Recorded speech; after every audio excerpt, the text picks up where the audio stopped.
All right, welcome to the Moynihan Report here on the Two-Way Network. I'm your host, Michael Moynihan. Today, we're going to be just kibitzing with my friend, Olivia Reingold. She's been on before. We loved it so much that we wanted to have her back. She's a staff writer at the Free Press. She's always worth reading. There's a lot of good stuff coming up. And, you know, today, there was so much going on in the news. I said, let's have Olivia and we'll just talk about the news, not like, here's this piece that you wrote, and let's talk about it endlessly. And I want to address one more thing. You see how I'm dressed today? I get one comment in there that's like, oh, you look like a hobo, somebody like a soccer mom. I don't even understand that, and so I dressed up for you today, okay? That's what I thought about. I also had a mustache today, because I shaved it as a joke, and I almost came with a mustache. I forgot, and I almost came with a mustache. But Olivia Reingold. I'm dressing down. You didn't get the memo to dress up. You have the Iron Maiden t-shirt on. You have no idea who they are. I'm just a huge fan. Do you know who they are? I love their song, Shot Through the Heart. Yeah, that's a good one. I love that one. That's the best one. That's the best one. Yeah, the New Jersey band. So have you, because this would be a disaster, Olivia, if you hadn't been paying attention to the news. Because that's what you do. You're a journalist. Yeah. And if you've been turning on any television channel, which I don't do, I watch everything in clips. Right. It's all about Joe Biden. You would forget that for the first 3 months of Trump's presidency, it was coming so fast, like the madness, the craziness, and we've been covering all that. And so when people say, oh, you're going to go after Biden again? Hey, we've done a lot of Trump stuff. But we want to go to the Biden stuff because today, was it today? I think it was today, that Jake Tapper and Alex Thompson's book's coming on Tuesday. It was today. And what's it called? Original Sin. Original Sin. I wouldn't have named it that. Right. I don't really. So the original sin, what is that, lying? I guess. What is the sin? Yeah, there? we should have him on. Alex is an old pal of mine. Should have him on. Ask him. Come on the pod. I just thought it should be called he's dying or something like that. But then we found out, right, that he actually is dying. Not in great No, he's health. not in great shape. Right. We kind of knew that before. Right. So the funny thing that I saw this morning, I was looking at this, the Washington Post had a headline, and it was about how there's a whole bunch of new conspiracy theories. That was in the headline about Biden's health. Now, we were told in the past that saying maybe this virus slipped out of the Wuhan lab. Maybe it wasn't from a wet market. And that was a conspiracy theory. People were getting their stuff taken down. And there's a lot of conspiracy theories that are total BS. We're going to talk about a few of them. But I don't like this being categorized as a conspiracy theory because you don't just find out that you have stage 4 prostate cancer. Yeah, it seems like he's known this for a while. I'm trying to follow what you're saying. So is the conspiracy theory that they've been keeping it from us?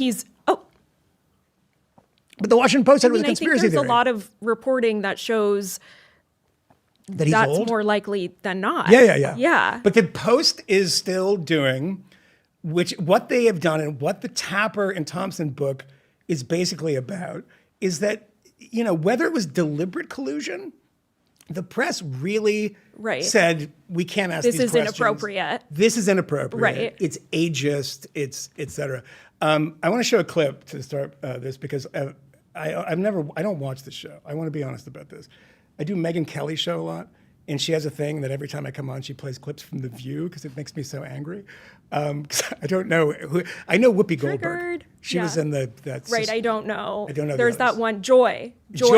Yes, which is not a great descriptor for her. She seems slightly grim. Rage. So Jon Stewart is back and has been back for a while, once a week on The Daily Show.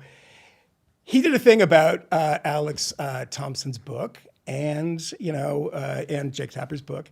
And The View responded to that this morning. And he was making fun of the way that we had ignored what was pretty obvious. Right. And this is The View talking about it.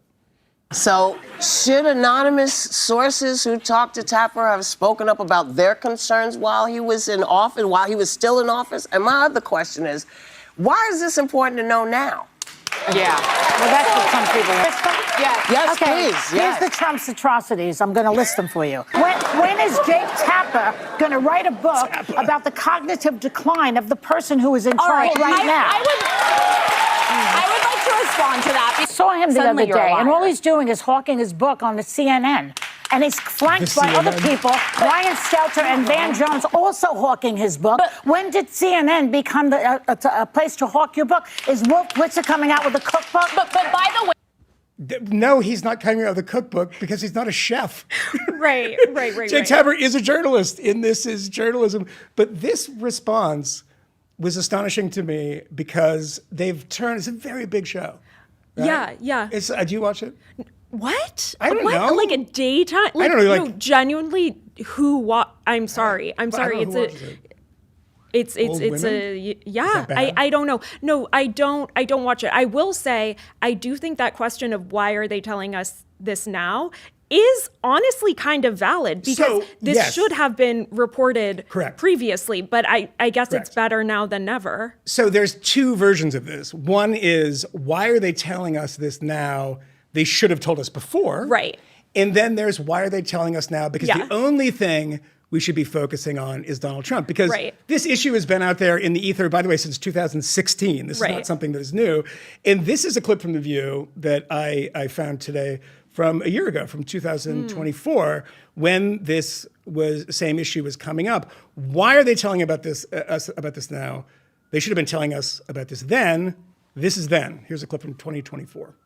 So offensive to me. I love that Jon Stewart is back, but what's so offensive to me is there's a difference between age and intelligence. Vitality. There's a difference between age and vitality. There's a difference between age and really being up on things and having that quickness of wit that Joy has. Let me just tell you that Martha Stewart's 82. She's still cooking in front of people. Yeah. She's selling kitty litter. She's selling, exactly. Robert De Niro and Al Pacino are getting it in. They've got babies in their 80s, okay? Jane Getting it in or Fonda, on? 86. Representative Maxine Waters, 85. Bernie Sanders, 82. Nancy Pelosi, 83. I don't know. They look like they know what they're doing. They have the wisdom. They have the history. The problem with this country is that we don't value people with their wisdom. We don't value seniors. We don't value octogenarians. Okay. And I'm sick of this ageism problem. She's sick of this ageism, Right. was that last line, by the way. And Martha Stewart is not, by the way, running to be president. Right. I also think that like the job she's describing, if it was a national guru Yeah. where at 80 years old or whatever, you just every so often came out of a cave and you Yeah. stumbled, you said some wisdom or something. But like every day you have to wake up, read the briefing, make 1,000 decisions. Correct. He is not up to the task. No, not only is he not up to the task, and it's like, so I started reading the Tapper Thompson book today, and there's some amazing stuff in it. One of the great villains, I'm sorry that this is going to be me, one of the great I think I villains know. of the It's got to be 20th Mr. century, Clean. is Jeffrey Katzenberg. Jeffrey Katzenberg, the film mogul, who was the head of Disney for a while, then he did DreamWorks, et cetera. He's also like a political kingmaker, right? In this book, there's the description of Jeffrey Katzenberg, who gets Steven Spielberg to come to the White House, and they're basically trying to hide his age. Get a different mic because he speaks really low. Use a Wow, different to type of hide it shot from because he's Spielberg? shuffling. To hide With it from Yes, to hide Spielberg? to hide it from America. Oh. Steven Spielberg Katzenberg gets him in to help my kind of, gosh. convince the American people. Direct the performance of his life. Correct. The last gosh. phase of his life, unfortunately. But that is the most amazing thing. It's like a consulting gig It's on yeah. de-aging, like a Benjamin Buttoning like remake. Yeah, they really CGI him at the debate. And he's like, I killed Medicare, and that just, you can't do that. But the funny thing about this is Katzenberg, no one should, there's a certain point in media, by the way, when you can screw up endlessly and you just don't fail. Katzenberg, remember, was the man behind Quibi. Oh, Quibi. Remember Quibi? It's going to be so exciting. It's gonna be 6 so- minutes, 7 minutes. Ooh, Yeah, I just what Yeah, you do you want. remember yeah. with Quibi? I'll give you Yeah. a drink of this whiskey that I brought with me. They're not sponsors, by the way. I just brought this. If you can tell me what Quibi Was? what it meant. It's a portmanteau of like Quibi. is. Like what the word means Yeah. of Do you remember Quibi? this? Is it like a mythical, like a animal? Like what on earth does Quibi mean? It's an animal. No, it literally means quick bites. Because that's what the kids want. Absolutely. Says and 70-year-old honestly, Jeffrey Katzenberg. they're kind of not wrong. They- They just didn't want your bites. No, but they were filming TV shows, and then you couldn't get them on your TV. You had to watch them in quick bites on your phone. Right. But the important thing about this is not that it was an absolutely ridiculous idea. It's that they spent and wasted so much money. $1.3 billion Incredible. in I think Incredible. 6 or 7 months. And you know we would Jason, have can you taken fact a check Quibi that for me? If it deal. was how long it took them to set $1.3 Almost like million the dollars? Messenger. Was that? Almost like The Messenger. No, this is 1,000 times worse than the Messenger. Okay. And I like that there are these great liberals who are out there supporting. I mean, he was behind Obama's fundraising effort.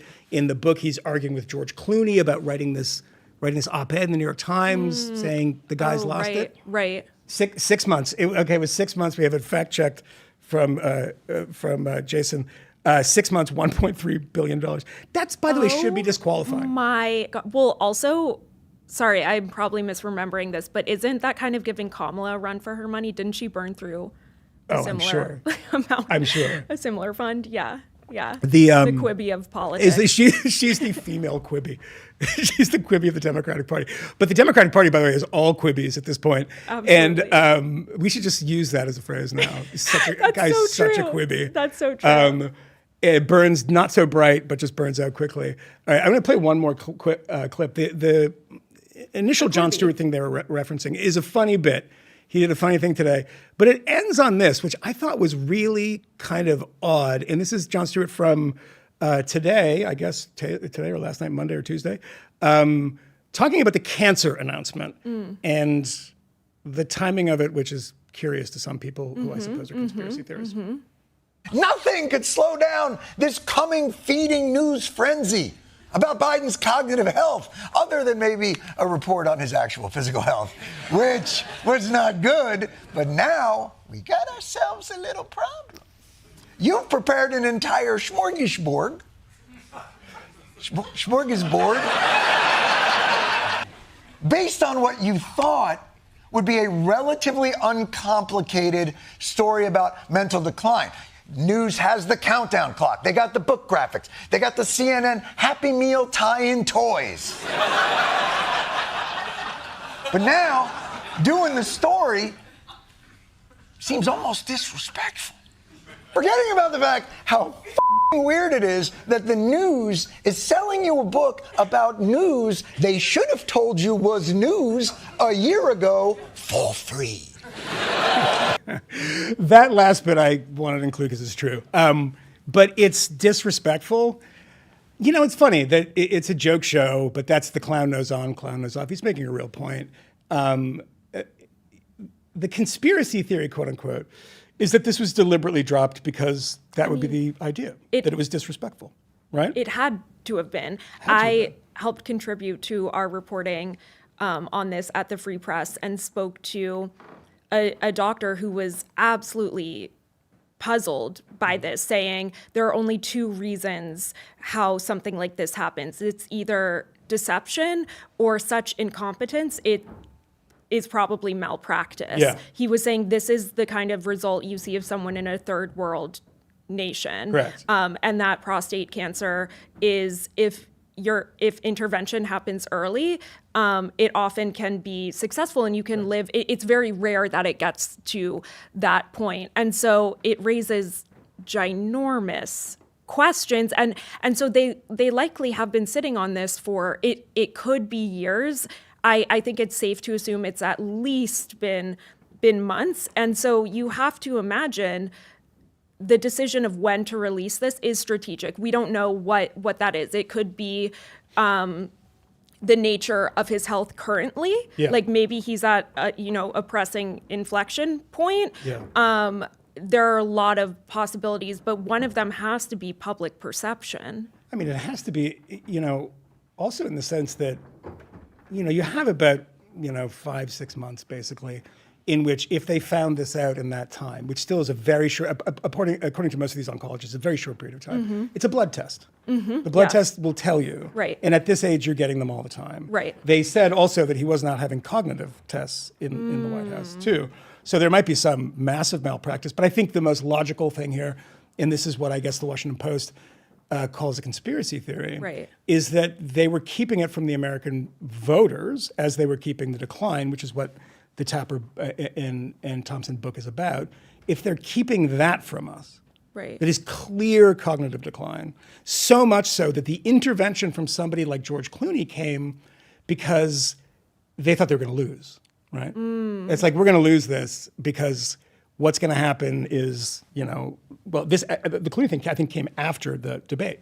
Right. They tried to get him through the debate. Right. And I guess the idea is, if you know that there's a cancer diagnosis, and you know of the cognitive decline, and you're going forward with this candidate, that's an unbelievable scandal. So because what you're trying to do is you're trying to basically smuggle Kamala Harris in through the back door. It really is shocking when you think about it that they were parading this man who is so obviously unfit for a job, any job. Like being a greeter, that actually might have been a good job for him. He probably would really crush that.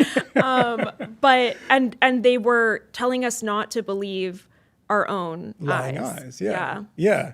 No, I mean, it is a very odd situation when you see the mechanisms in this book. This is why this book is important now. To Stuart's, and I want to just address Stuart's last point. What Jake Tapper has said is that all of these people talking about it wouldn't do so until after the election. They spoke off the record. I think there's probably a lot of truth to that. But Alex Thompson, his partner, was writing this stuff at the time and being absolutely pilloried for it. He's not some right-wing hack. He's just a very good reporter and was kind of curious that nobody else was reporting the story. And the lengths to which people went to say that he was full of it. And I think that the big scandal of this is the Robert Hur stuff. The Hur report comes out, and it basically says, in a very kind of generous way, it says, look, I don't want to bring this guy into a courtroom because he's just going to appear to be a doddering old man who forgets a lot of things. And it wasn't in a vindictive way that he said that. The attacks on her, just a ordinary public servant, not somebody who was like a Kenneth Starr was to Monica Lewinsky, somebody who was just doing his job, were despicable. And I will say one thing in a positive way. I'll say one positive thing.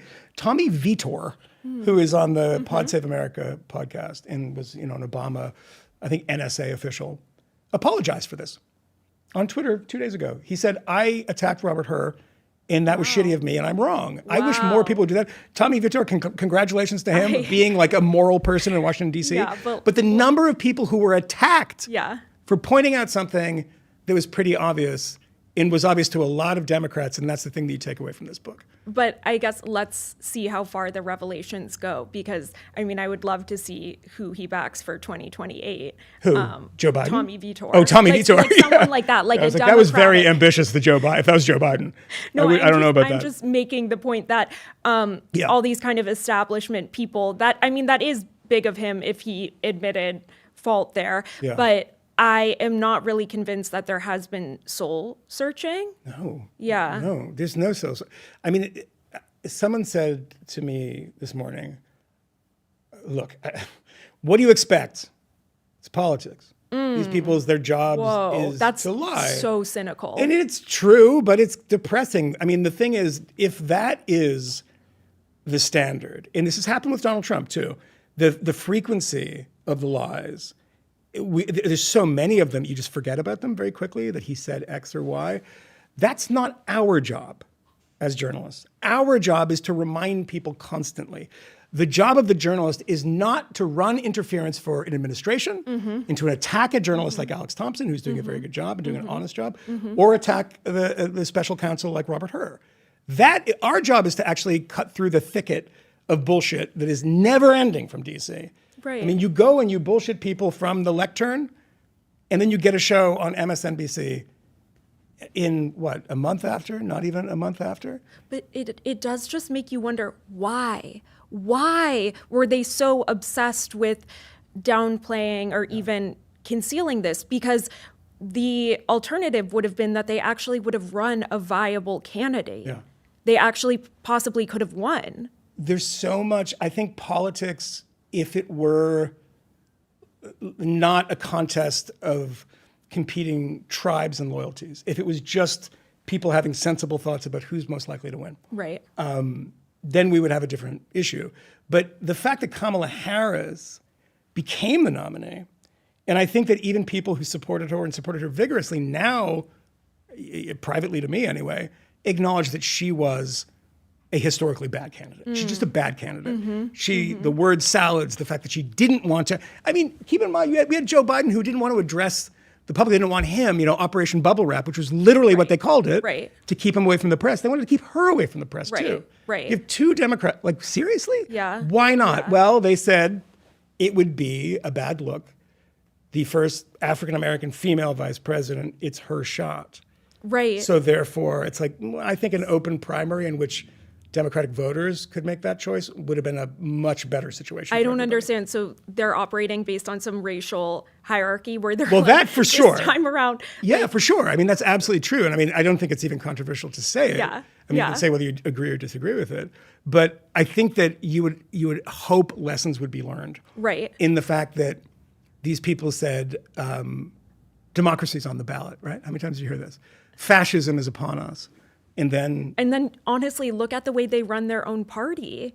Like, have you been following what's happening with David Hogg at all? a little bit. He's the child. He's the little Muppet, right? He's the baby Muppet.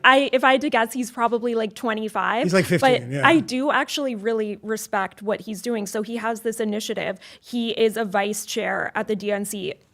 I think perhaps that's something that Jason could also fact check, because there was this, they were trying to get rid of him, ousting right? Yeah, they're campaign trying to oust him, where, and the whole reason why they want to get rid of him at the DNC is because he has this initiative to primary Democrats in safe districts who basically are comfortable in their seats and have become kind of establishment and are not really responding to where the actual voters are. Because I do think, my sense is that I do think Democrats are correct in saying we didn't win the last election because we weren't progressive enough. To be honest, I think when it comes to the economy, that's absolutely true. I think that there's a huge appetite for economic populism without any of the woke ideology. Yeah. And I think that that's kind of what David Hogg's initiative is about. He said that the Democratic That's what the Republican Party is right now. That's where? It's what the Republican Party is right now. Right. Right now, I mean, Yeah. the Donald Trump as an economic populist. I mean, two but stories today that seem to verify this stuff about the big, beautiful bill and don't touch Medicaid, don't touch Medicare. Those are our people. Republicans have always said we have to slow. If you don't, tackle the entitlement state, you don't tackle deficits. And that's just a weird position for Republicans to be in. But I would say two things. One, it's going to be very interesting what happens on taxes. That's a huge test, because if you look at someone like Steve Bannon, that I think is where the base is, though, which is like tax the rich. I think that's actually where the MAGA base is. Yeah. And it's all about this. We're talking about lying before, and I want to come back to it because all of this is about lying. It's about who's going to lie best to their constituents. Tax the rich. Americans tax the rich at an incredibly progressive clip. We do. I triggered the libertarian. Look, it's true. No, but it is true. Yeah. The difference between the United States and Sweden, for instance, is Sweden also taxes I'm them. just saying that's where the base No, I know, is. but that is the argument that people make. This is the populist argument. This is the both left and right argument about economics now. Yeah. Is that Sweden also taxes the middle class hugely. They also tax the lower middle class. Usually, the lower middle class in America doesn't pay any taxes, basically any income taxes. Whereas the higher, do you want to raise taxes on the rich? Okay, that's not going to solve anything. It's not going to make a dent in any budget, single dent, nothing. I hear you. But you can trick people into thinking that in the populist way, because what populism means to me is that you lie to people and say that there's a couple of things that can solve your problems. And one of those is, beating up on the rich and beating up. There's a million things. I know I sound like I'm the fucking defending the pornographically rich, but it's just not the solution to anything, and it can create economic problems down the road. I hear you that perhaps that solution is not the best way to address income inequality. But I guess what I'm saying is that there's so much anger about income inequality. And I think that the candidate or the party that can address that without any of the social identity BS. Bernie's, I went to one of his rallies. So I want to talk about this because you wrote a piece about this. and I was hoping we'd get to this because I've met Bernie. I've interviewed Bernie. Bernie was just on Andrew Schultz's podcast, and a great salute to my old pal Andrew for doing a great interview. And Bernie Sanders coming across like one of the most charming, lovely, it doesn't matter, I'm not talking about his politics. He just comes across, he's talking about the Brooklyn Dodgers, he's making jokes, he's laughing very hard at jokes, is a human component to it. And it's like, oh, that's why people like him. But I think that you're also right. And I want to talk to you about you going to the Bernie Grateful Dead tour that he was doing with AOC, is that he gets crowds. Yeah. And the only person I've seen, AOC, not even, I don't think it's even close, gets that level of, sort of, what would you even call it? Fandom within the Progressive Coalition. Yeah, absolutely. It was one of the smallest turnout. Like the auditorium was packed. It was 5,000 people, but even that is one of the smallest turnouts he's had just because it was limited in how big the arena was. Like he's gotten 35,000 people out west. So, but I will say, like, I'm gonna make a confession here on air. I've only ever donated to one politician before. Oh no. And it is Bernie Sanders. When was that? That was probably 2015. When did you stop being a communist? What was the progression? Did you want to live in Cuba When at did some it stop? point? Well, here's the thing. Bernie, I don't think it ever stopped. But so when I went to this Bernie rally, I'm there professionally, but I'm also like, I'm kind of interested in what he has to say. And I just don't think it hits in the same way. I also think that there is a lot of, I do feel like he's trying to placate the far left of his party on identity issues. Like there was I don't think a shout out. Yeah, I know. And that makes me question his integrity. Correct. Because he was giving shout outs to trans people, which, okay, okay.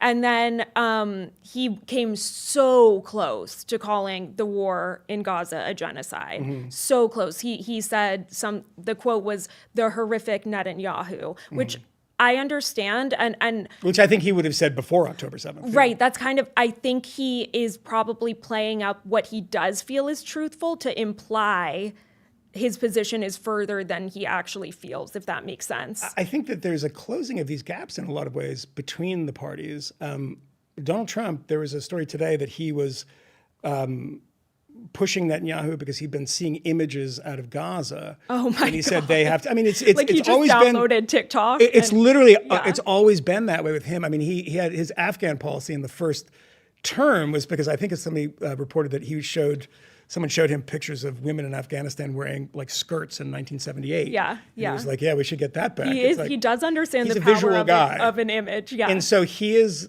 I don't think, he went to the Middle East and didn't go to Israel. Right. Which is a rare and, totally shocking thing in a lot of ways.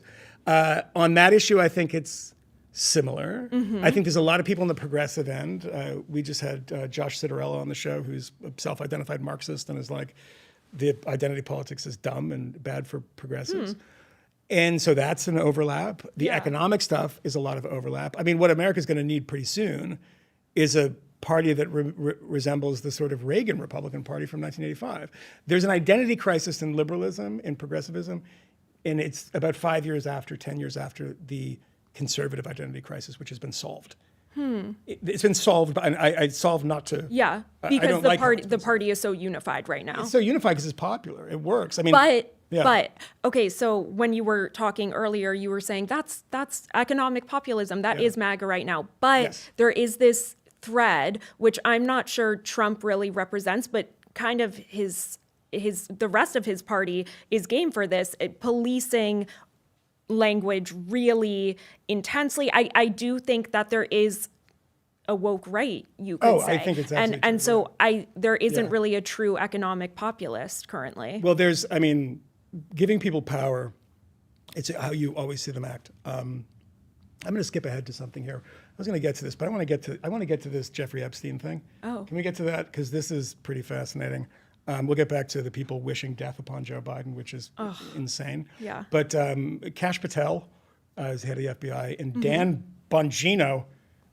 I can never pronounce, like Dan Bongo, who is the deputy director or something. I mean, basically they're just talk radio people that have just been put in these various jobs, but they're within the FBI. And obviously Kash Patel running the FBI now.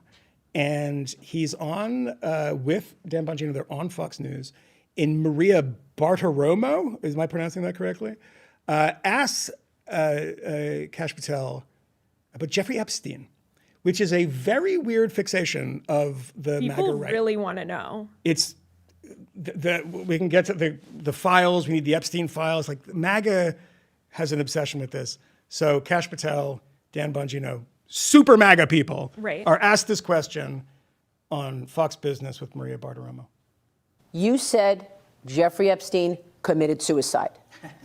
People don't believe it. Well, I mean, listen, they have a right to their opinion, but as someone who has worked as a public defender, as a prosecutor, who's been in that prison system, who's been in the Metropolitan Detention Center, who's been in segregated housing, you know a suicide when you see one, and that's what that was.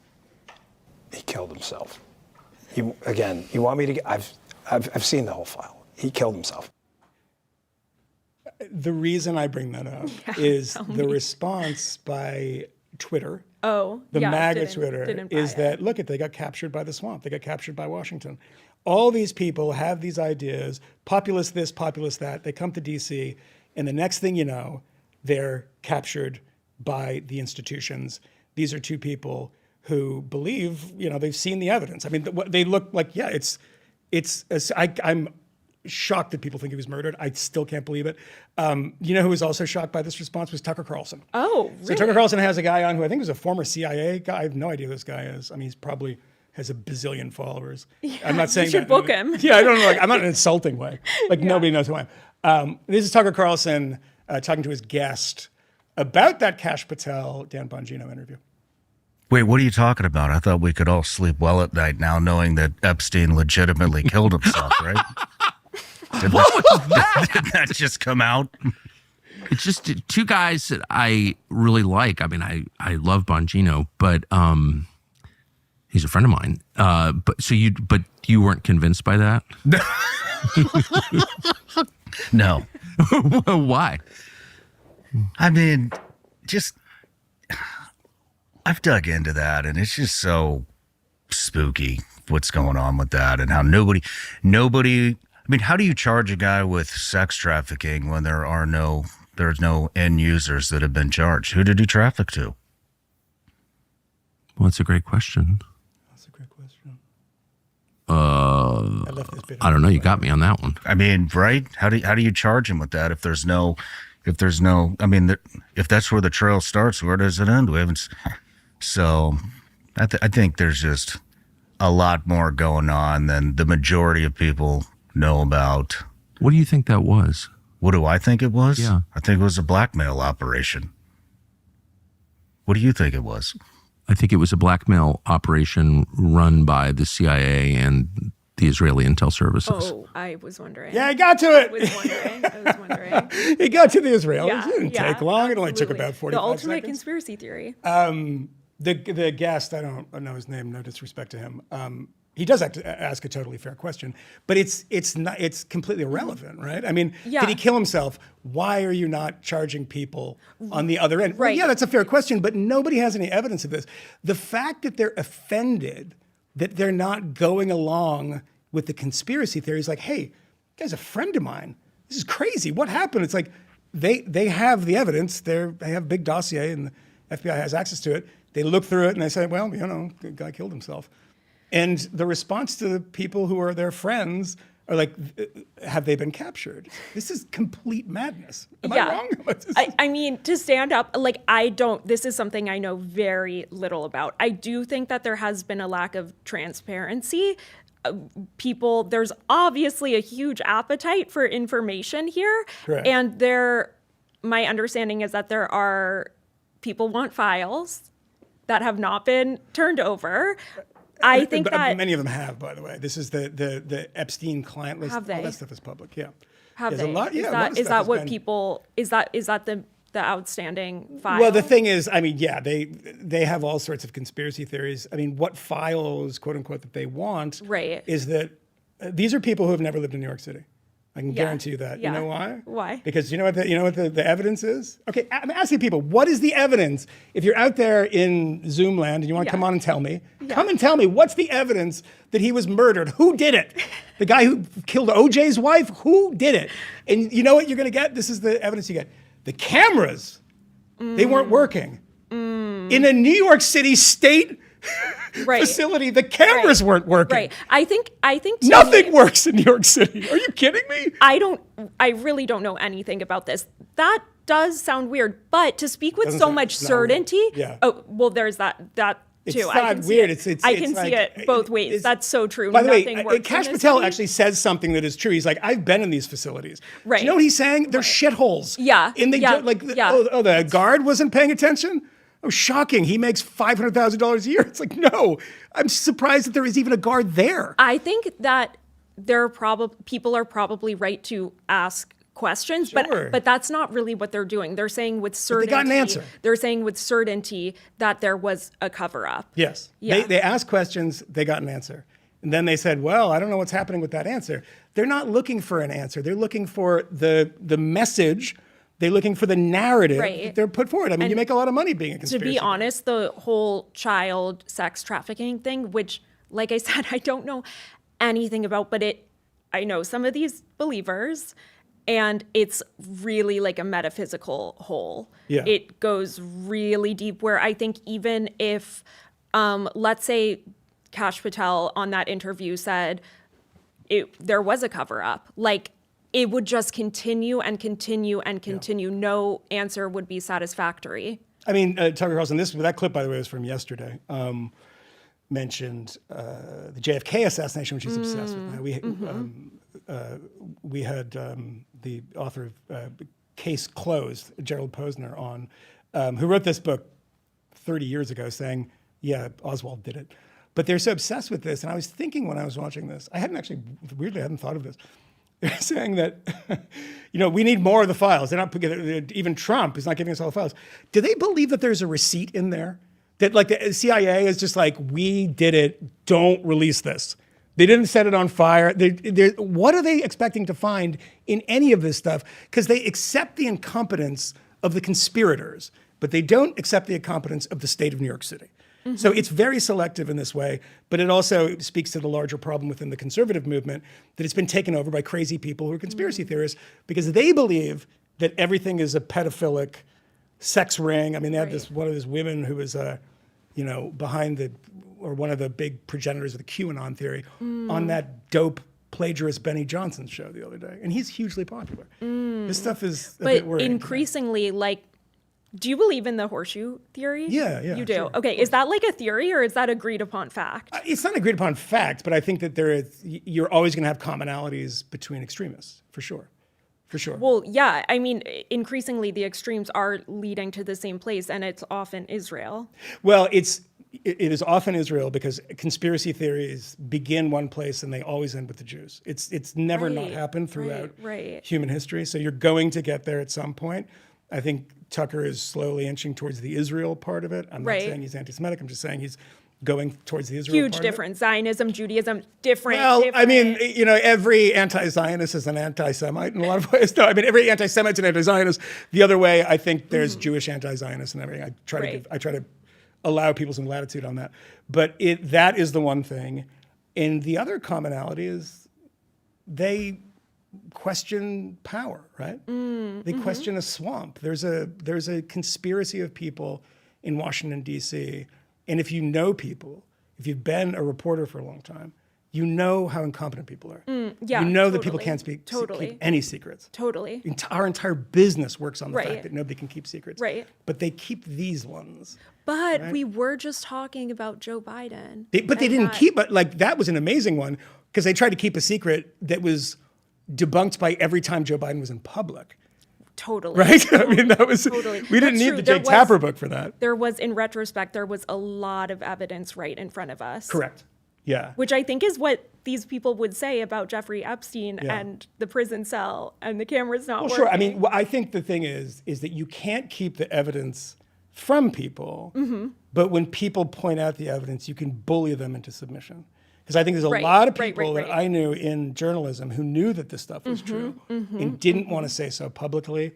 Alex Thompson even said that to me and Matt Welsh and Camille Foster on the Fifth Column podcast when we were doing it from Chicago, when I was doing the Free Press thing. Alex came on and he was talking about how difficult it was for him as a journalist to talk about this stuff. Yeah. People didn't like it. Right. And they were like, oh, you're on the other team. Because there's so many people in journalism that believe it to be a team sport. It's only your tribe or the other people's tribe. And that's what journalism's become too. I mean, it's a tribal thing. It's worse. Yeah, I was just thinking, I feel like the ultimate, it would be the most surprising thing you could do as a New York Times reporter right now would be like to investigate the death of Jeffrey Epstein. Well, I mean, I think you'd run up against a brick wall that a guy killed himself. Right. Right. That's and by the way, true. does anyone notice that he tried to kill himself like a week before, 2 weeks before, and failed? Oh, really? Yeah. This. No one talks about this, right? I mean, it's the same thing with Lee Harvey Oswald. He tried to kill General Walker, one of the leaders. So he was determined. He was determined. I mean, you would be too. If you were facing that. Also wanted to say, so in that Tucker clip, they were saying this is a blackmail operation, possibly involving the Israelis. Well, it's also possible that it is a blackmail operation and he killed himself. Correct. Like running a blackmail operation sounds extremely stressful.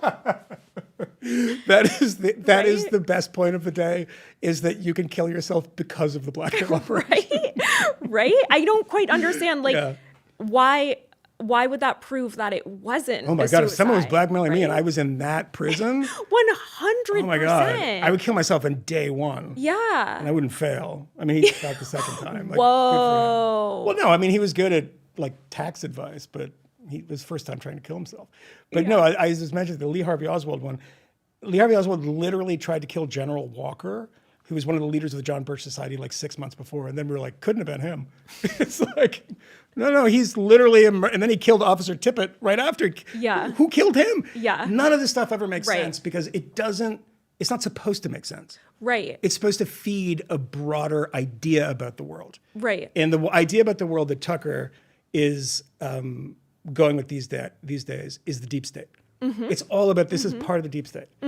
Were our friends captured by the deep state? But I'm always wondering, like, okay, so who is the ultimate controller? So, like, because Joe Biden, I feel like a lot of conspiracy theories go back to him, or did when he was in office, but then sometimes it wasn't even Joe Biden, it was like someone's controlling Joe Biden. So who's controlling Joe Biden? And then who's controlling, I don't really...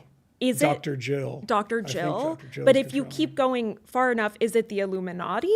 Like, well, that's where you get to, that's why YouTube's successful, because people love simple stories. People are incredibly stupid about a lot of this stuff. And politics has become a thing that is a unifying thing for people on Facebook and people in their communities. And you don't have to know a lot about it. It's a very easy thing to just, assimilate some ideas here and there from, Fox or MSNBC or whatever it might be, and then to come out with these very aggressive theories like, look, it's much more fun to talk about a conspiracy theory. Because one of the things about conspiracy theories is the secret knowledge. It's the idea that you have that. If you've ever been to a dinner party or something and somebody says, 9/11 is an inside job, and you're like, well, I don't think so. And the response is usually something like, oh, you believe that? Really? Yeah. It's a condescending, like, I know the thing that you don't. And people love that. And they really get off on it. But I want to talk about one more thing. I want to talk about, last time you were here, we talked about Taylor Lorenz because, why would we not? Oh. Didn't we? Oh. Luigi Mangione, right? Maybe. You have a clip to show me, though? No, I don't. I have a headline to show you because Taylor Lorenz today, now, if you don't know her, I envy you. But she was a journalist at the Washington Post. And do you know her? She's my friend. Are you serious? We're friendly. That's my pal. Oh my God. Me and my pal. That's me and my pal. Wait, where did you get that? That's us. Oh, that's us at the inauguration. Wait, that's us at Trump's inauguration. Did you send him that? Yeah, I did. Oh, I did. Shit. I was literally about to give Jason a raise. Because I knew you were going to try and talk about my friend. And wow. Yeah. I like that she had a mask on. She thought you had I don't ask. neurovirus. I don't ask. Yeah, okay. I don't ask. But she likes that Joe Biden has cancer. Oh, okay. Have you seen this? No, I haven't. Let's see it. So Okay. we talked about, you were writing a story, and I want you to tell us about it. And it is about people kind of celebrating trotting this out. Joe Yeah. Biden's cancer diagnosis. And weirdly, these are not people on the right as such. I've seen one, that's maybe so one or true. in this, do we have the Taylor?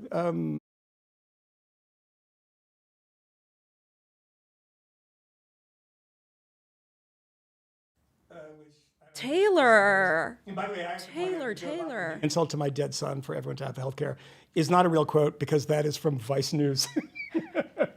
And that did get community noted, that actual headline, that is not a real thing. Hopefully he rots in hell and rests in piss. Your friend. My friend, my who pal. also is celebrates Luigi Mangione. Luigi Mangione. We can take that off the screen too. There we go. Yeah, what you pointed out. Too much Taylor. So I spent the day talking to these folks. Mm-hmm. I sent out so many messages. And these are people like on TikTok and stuff, right? On TikTok, it was a lot of Reddit. It was so grim. Yeah. And so I called some of them up, and you're completely right. They're all on the left. And actually, when I was on TikTok trying to find people like this, sometimes it was including Republicans' videos, and they were saying prayers for Joe Biden. Yeah. So I don't know how to explain that. What is the motivation? Yeah. Some of them do, like Taylor Lorenz, who follows up and saying that he's a war criminal. Right. in the No, butcher it all Gaza. comes back to Gaza. That's all it all comes back to Gaza because they blame the genocide on him. Yeah. And that's the long It term. really, it actually just seems like, I don't know how to explain it. They're committed to disliking him and the establishment. Also, all of these people, none of them called themselves Democrats. It was socialist, far left, and also they have a distaste for liberalism. Mm-hmm. I actually spoke to one who was so radical. I was like, yeah. So like, are you prepared? Like, are you prepared to do violence? I like the wobbly voice. You're gonna do some violence? Because thank God I didn't use my real phone number for a lot of these people. Yeah. But I asked them, I said, they were a 34-year-old non-binary socialist. And I asked them, I said, so like, if you see Joe Biden, do you feel like you have a duty to like do something about it? Sure. And they were surprised. They were like, oh, no, I don't. And I'm like, what are you talking about? You literally just said. Who's supposed to mete out this violence? The state? They don't trust the state. Then they went on this whole thing. They were like, it needs to be organized. And they were saying, but actually a riot can be kind of organized. So I don't know. They sent me some reading recommendations. Which were about Frantz violence? Fanon. Oh, Frantz Fanon, like, anti-colonialism stuff. Right. So he's the colonialist. Yeah. And that's the... Yeah. Of course, it's very similar people who believe that America's difficult healthcare situation could be solved by shooting people in Midtown Manhattan. No, the Venn diagram is just a circle. It's just a circle, right? Yeah. And this is coming out when? Tomorrow morning. Yeah, I've got to go write it. So we had about a million other things we were going to get to, but there's just too much Biden stuff. It's good to talk about that stuff. And we're going to take some questions from people out there in the I love two-way this part. Community. Is this your favorite part? I'm not wearing my glasses, so you might have to like describe people to me. Okay. Well, before we get to that, I wanted to. This is a weird thing. This is a bit of performance art. Can I do the performance art thing? Yeah, let's All see. right, let's do this. I just wanted to get to this because it's very weird. Jeanine Pirro. Yeah. You know who she is. Yeah. I've met her. Yeah. You met her. Yeah. I was on a plane with her. She's a not long doll. ago. Oh, one-upping me. She didn't look the same when she was on the plane, by the way. I said, is that Jeanine Pirro? And I saw her and she looked beautiful. I'm not saying she didn't look beautiful. I'm just saying it didn't look like her. Okay. Don't impute something from that. But she is a unique person in the Fox News firmament. And Donald Trump obviously picks from the Fox News firmament, right? These are the people. So the first time, in 2018, there was a bit of news that she was trying to get the AG job, right? Jeff Sessions, yeah, I and she kinda was like, remember I'm going to be the this. Attorney Yeah. General. This is in 2018. Wow. And I found a story on this, and because I remembered reading this and responding to it. And it was about how people at Fox News were making fun of her. No. And like, well, no, don't feel bad for her. It's okay. Why? No, because she's a strong woman. She is. You're right. Very strong You're right. woman. But she wanted this job so desperately, and it was being kind of mocked. And people within MAGA world were like, no, no dice. And so I was doing a pilot of a show at that point, and I turned on Jeanine Pirro's show that evening because I didn't know much about her. And she did an opening monologue that I was like, wait, this is the person? Oh. And now, ladies and gentlemen, boys and girls, it has come true. Because now she has just been tapped to be the interim DA for Washington, D.C., right? Is that what it is? I just want to make sure that Wow. unlike Jeanine Pirro, I like try to get things right Yeah. once in a while. But so I put this together to use on the pilot. And I said, I wonder if I still have that. And is that interim U.S. attorney for D.C.? Yeah. And so I found this on an old hard drive.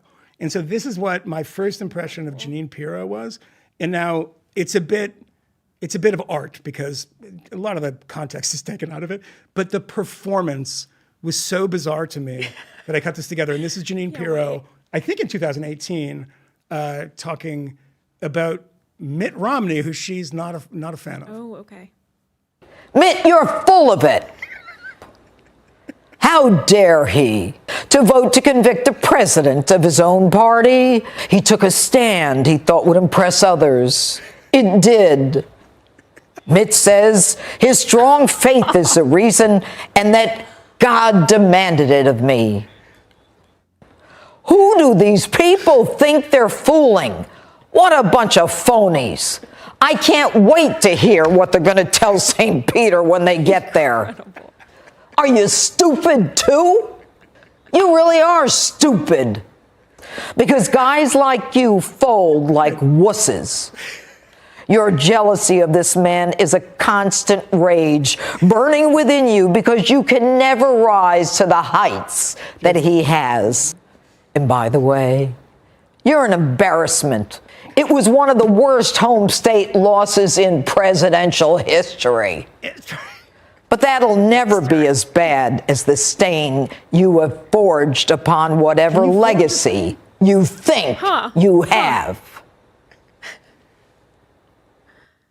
I like the head nod at the end. That was incredible. So I just... Wow. That's just the best thing about that is that there's no audience. And it's like an empty, echoey studio. And it just sounds like someone yelling at a bus station, right? It was like Shakespearean. That was... So I found that, and I know that there's not... there's a news peg to it. But I just wanted to play that for you because that was sitting on my hard drive, and I wanted to play it for everybody. All right, so now we're going to go to our members of the two-way community. Thank you for waiting, but I had to play Jeanine Pirro, and we have up. I missed that name. Who is it? John. We have John up. John. Yes. How's it going, man? Do you have a question for us? I should say us. I'm going to ask a question as as a history major. Okay. We are 80 years out from Franklin Roosevelt's death. Mm-hmm.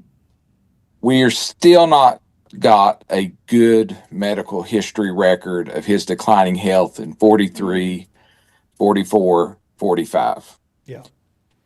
What are the chances in the next 10 years that we'll get a detailed, accurate, unedited medical history of Biden? I will throw this to Olivia, but before I say, I will say absolutely zero chance of that, I would say. Yeah. We don't have that for FDR. And by the way, it's a good example, too, because if you want to talk about collusion with the press, the press, of course, knew that he was in a wheelchair. They knew that he was infirm, and it was never reported on out of respect. That's not how I would do it, but that was something that everyone agreed upon in some way. One of the most amazing things about FDR, and I will challenge people to look this up because oftentimes you say this, they don't believe it. If you look at FDR in his final years, he dies in 1945, thankfully 1945 and not 1944, where he had a better vice president, in Harry Truman and not Henry Wallace. But if you look at him, one of the most amazing things about it, he's 64. He looks like he's 84. Like, honestly, look up pictures of FDR when he died. He was either 63 or 64. I think he's 64. But he was in such ill health that the similar thing with Biden is like, does anyone notice this? Well, there's no TV, there's no constant. Right. But then again, I'm sure that FDR in those final years was probably doing more public appearances than Joe Biden was in his final 2 years in office.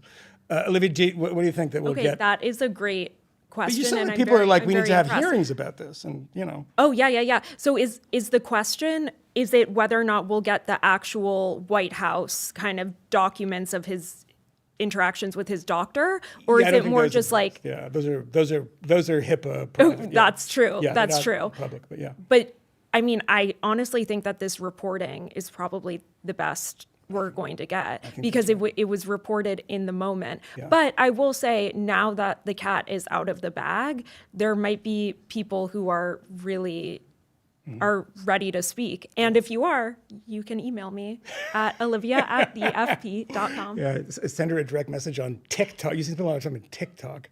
All right, thanks for the question, man. Appreciate it. That's great. Andrew, we have Andrew. Oh, yeah. Hey, yes. Hey, Hey, Andrew, how you doing, man?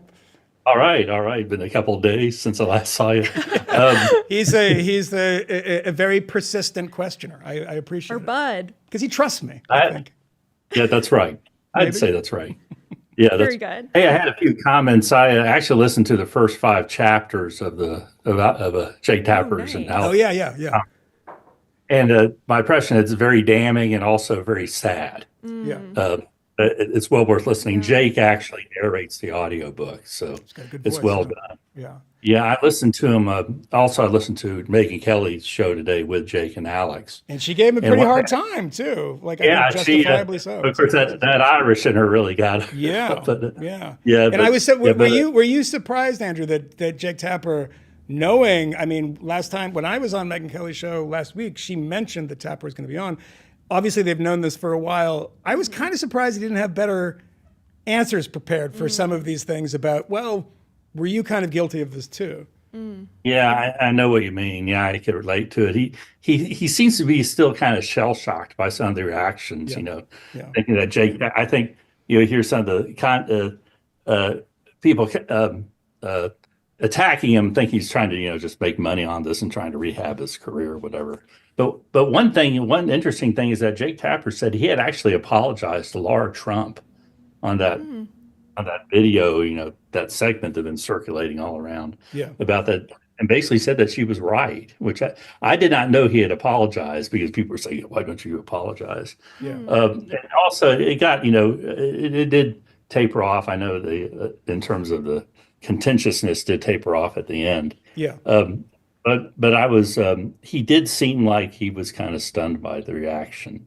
And look, we should give Jake Tapper credit. This is rare in our universe of journalism to ever apologize for anything. I don't know why. I mean, people suspect that channels weakness or something, or incompetence. I mean, there are people on both sides of every issue. One of them's got to be wrong almost every time, so it's not a rare thing. But I think it is impressive in the way. Look, he shouldn't have done it to begin with. I think that he drank a lot of the Kool-Aid himself, but I don't think it's for the reasons that people think it is. There's a certain type of person who believes that there's a cabal of people in media, that you are, getting texts from, all of these people to tell you exactly what to do all the time. Right. In that there's a message that goes out to all of us: do this and don't do that. It's not that. There's social pressure. Totally. There's belief that you have, and like maybe this isn't that big of a story, and maybe change his mind about it. People can see these things differently. But I just had a couple other things. Oh, sorry. Go ahead, Olivia. I'm sorry. But he no doubt was hoarding it for his own book, which I kind of don't fault him for, because I think the alternative would be give it to CNN, and I I am for the worker. Take that for yourself, Those Jake. Bernie rallies are wearing off on you. I mean, like if you go out and you do 200 interviews, that's what they said, 200 interviews, and the argument is, I mean, look, they're saying that this was all stuff after the election, and if it was before the election, there's a different point, I suppose. But also, it's like you don't work for free. I mean, maximize it. And I mean, look, if they had this before the election, it would have sold 5,000 times more copies. True. But also maybe they didn't want to be blamed for swinging the election. I have a story about that I'll tell off there, which is hilarious. Oh my It's gosh. about me. It's about somebody who thinking that a story that I was doing could swing the election. I was like, are you that's out of cool, your though. mind? This is a And the big person story, was, Ed. of course, out of their mind, but I don't want to call them out. Andrew, quickly, do you have a quick follow-up? A couple of other things. I was kind of surprised that people were actually going out after Alex Thompson, since it was pretty well known that he was being attacked by the Biden administration. Yeah. But that seemed, I could see Jake, but I can't see why they're doing it against Alex. The other thing is that there was mentioned was Annie Linsky's reporting from the Wall Street Journal, where their co-author from last year, and she got raked over the coals. And Jake concurred that they probably should get a Pulitzer Prize for their reporting from the Wall Street Journal. And Annie, of course, knows Alex, and both those together. The last thing I'll leave you with is that Kennedy was in the chair formerly occupied by Jeanine Pirro on the 5 today. Oh, and okay. so it's just a lot more reasonable. Well, I'm glad. I won't call her out, but I suspect if I sent that to her, she would find the humor in it. But thank you, Andrew. And one other thing I'll add to that is, it is, let's not pretend it wasn't consequential of hiding Biden's health. It was massively consequential. And, we ended up. What do you mean? Like in the sense that the election went the way that it did, I think that it probably would have anyway. I see what you're saying. The fact that there was a distrust because they had hidden this. A big distrust of Democrats. It's always the cover-up. A bad candidate, et cetera. And I think at the end of the day, the way that we looked at the reporting about the Iraq War, which is far more consequential, I think. But this is still consequential, and I think it's worth looking at. So. Yeah. All right, let's do one more because we're over time here, but we just want to get Adrian in from the two-way community. Adrian in the Buc-ee's t-shirt. How's it going? That's amazing. See, I can see. Wait, don't you wear a Buc-ee's hat? Sorry, Olivia was calling me out. I wear a Buc-ee's. I've seen him wear that before. It really is the best. Yeah. But Andrew kind of got a little bit of my question, but I guess, what do you think will be the fallout of Jake Tapper's book? Do you think there will be any kind of consequences or kind of any actual reflection or what? Well, that's a very good question. I mean, I see people going a little too far, and there was somebody in the Justice Department who's tweeting in a private capacity saying we should maybe try. You see this prosecute Jill Biden for elder abuse or something. There's going to be all that dumb stuff that people, turn up the volume and try to be, aggressively ideological about it. But I think as far as consequences, the biggest consequence, and this is the most important one, the most important consequence is a further erosion of trust. Yeah. I mean, the two of them in a row, COVID and this, I mean, trust in institutions in general, trust in Democrats, across the board. Why do we have people on, Spotify and YouTube and everywhere who have the biggest podcasts in the country, on the planet, that indulge in lunatic conspiracy theories all the time? It's because we've given them a very fertile ground for it. And so when I see this stuff, my depression about it is that, it's just going to make people trust what I do, what Olivia does. I've gotten out of going out I'm not going to Trump rallies anymore. Do they still have them? He's not having them as much anymore. He used to have them all the time during the first administration. Right. But I've kind of pulled back from that. But at the same time, this is still my business. It's what I've been in for most of my life. And has a lower trust level than Congress. I mean, Congress is always 18%. I think we deserve it. And I think we deserve it. And I think we deserve it. Yeah. That's Yeah. a good end point because I think we deserve it. Yeah. How do we? Not us, though. I won't do the French goodbye where I ask you too complicated of a question, but Oh. how do we, in your estimation, in a very short way, how do we solve it? How do we go? You're like trying to be positive. I'm trying to be positive. Like, is there a direction that the media can go? What can we do? I mean, going to our own corners ideologically, I don't think is probably working. My gosh. How do we rebuild trust? Yes. Well, in one sentence. Accountability, honesty, integrity. Wow.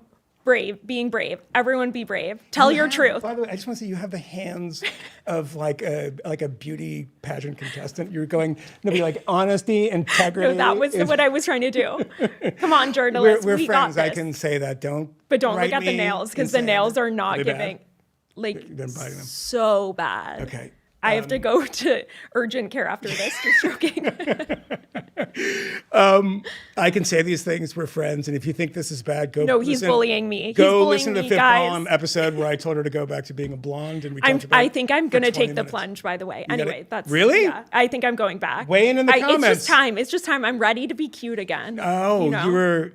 you were. Yeah, it's like not cutting it, and I know it. Yeah. You're really ready to be cute again. I'm ready to turn heads. I'm ready for crazy people on the subway to be like, hello, you know?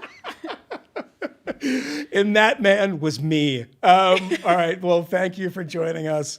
And, chime in the comments and say, Olivia, blonde, not blonde, and then call me a sexist for asking the question. Yeah. And, if you enjoyed the show, leave other comments too. Like, leave We nice love comments. that. We love that. Subscribe to the channel. Do you have Bucky's merch? And so I can buy some Bucky's merch and buy a little more Fort Hamilton booze. And you won't miss an episode because you'll get all the alerts and stuff. But if you want to just remember it, Thursday, 7 o'clock, we'll be back. Make a mnemonic device. Another great guest. And thank God it won't be Olivia Reingold. Wow. Thank you, Olivia. Yeah, I'm getting out of here. Free press. Free from my bully. Yes, you're liberated from your bully. We will see you on Thursday. Freedom. Bye. Bye.